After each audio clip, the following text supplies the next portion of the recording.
Science points to the existence of God. The cosmological argument is one of the best apologetic arguments that I have heard on the subject.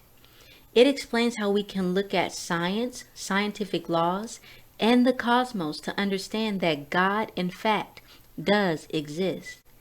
You will come to find out that God's existence is the only logical and meaningful explanation of these following facts. Let's start with the first law of thermodynamics.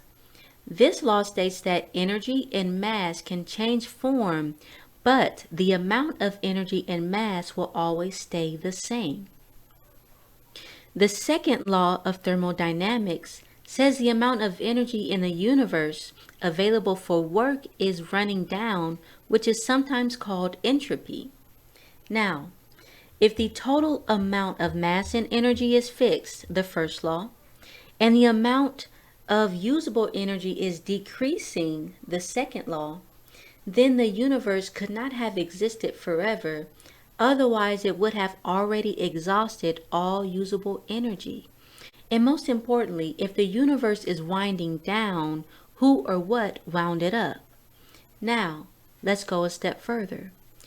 Einstein's theory of general relativity tells us that space, time, and matter are correlative. They came into existence together. They had a beginning. This leads us to the law of cause and effect. This law states that no effect can be greater than its cause. In other words, there can be nothing created which is greater than the thing that created it.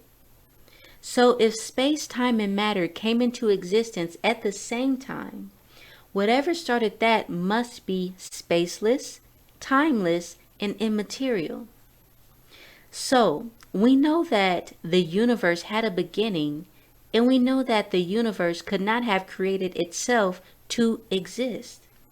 It is a scientific impossibility to conclude that nothing created space, time, and matter, or that space, time, and matter created itself. This conclusion goes against science and logic. Therefore, there is a creator. You may ask, why is the creator God? Or why does it have to be God? What if it was something else? How do you know that it was God? Well, based on the argument so far, the start of everything that we see in existence must have been started by something that is spaceless, timeless, and immaterial. I will also add in intelligent due to the incredible design of the universe. Let's not call it God right now. I hope that we can agree on just that point of this thing being spaceless, timeless, and immaterial. You also may be asking, who created God? If everything must have a cause based on the scientific law. This is true. Now, if something created God, then it would not be God at all. It would not be spaceless, timeless, and immaterial. It would not be an all-powerful and an all-intelligent being. In fact, created gods are called idols.